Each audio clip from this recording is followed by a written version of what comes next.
Narito ang buong cast ng Dirty Linen.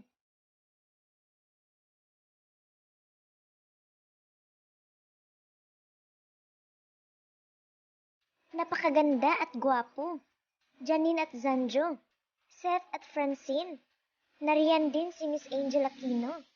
At ang iba pa. Nakakatuwang makita ang mga bida at kontrabida na nagsama-sama sa isang event. Hindi sila magkalaban dito.